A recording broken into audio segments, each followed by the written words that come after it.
and he didn't recognize the very giver of the law who was standing right before him. This is why Jesus asked him what he asked him.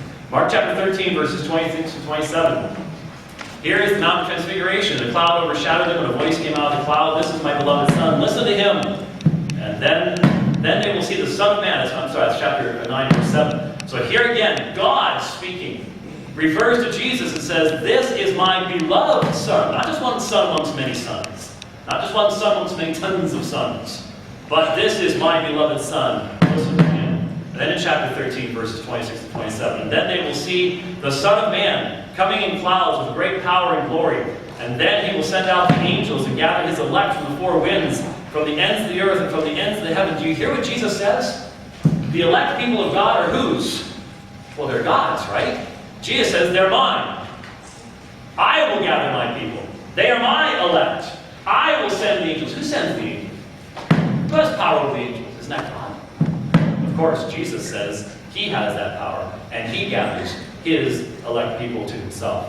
Same chapter, verses 31, 32. Heaven and earth will pass away, but my words will not pass away. That's the promise of the Word of God in the Old Testament.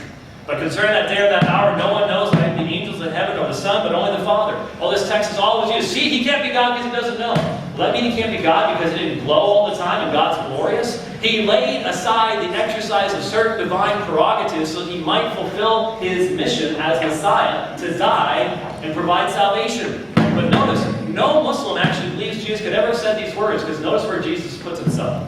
He says, no one knows, no man knows, not even the angels in heaven, nor the Son, but only the Father. He puts himself above men and angels in his relationship with the Father.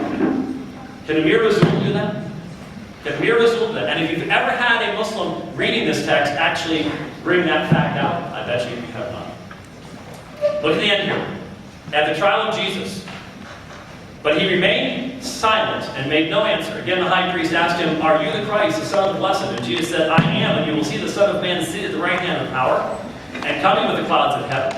And the high priest tore his garments and said, "What further witnesses do we need? You have heard his blasphemy. What is your decision?" And they all condemned him as deserving death. Why did they condemn him for death? For claiming to be the Son of Man. Because he was quoting from 1 Psalm 110, but he also quotes from Daniel chapter 7. "I kept looking in the night visions, and behold, with the clouds of heaven, one like the Son of Man was coming, and he came up to the Ancient of Days, and was presented before him, and to him was given dominion, glory, and a kingdom, that all the peoples, nations, and men of every tongue might serve." Latruo, the highest form of worship, him, the Son of Man, is worshipped by all of humanity, not just the Jews.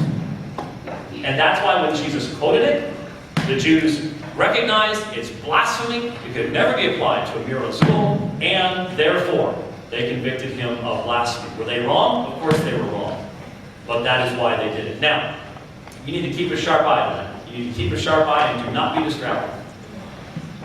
Saying the earliest disciples testified of Jesus' divinity does not mean they did not testify of his humanity. Saying he was a prophet, a man, or a teacher, etc. They did, because Jesus is all of that. Christians accept all that they said about Jesus. We don't cut the text up into little pieces and only accept little parts of it. Theories require facts. Theorizing about Q sources, redactions, Jimmy Fallon, or anybody else requires a little something called proof. Give us documents. I've just given you the documents. If there's a question about any one of those particular texts, I'll be happy to show you the textual basis for any one of them in the earliest manuscripts. I have all that information with me. If you're going to say those texts are wrong, then give me documentation, not theories of someone sitting in a faraway classroom who wants to get published. We have examined the earliest sources we possess, and they clearly present me Jesus, who is more than a mere prophet.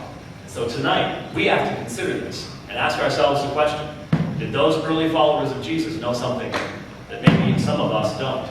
Or has God preserved that message all the way down to this very day? Thank you for your attention.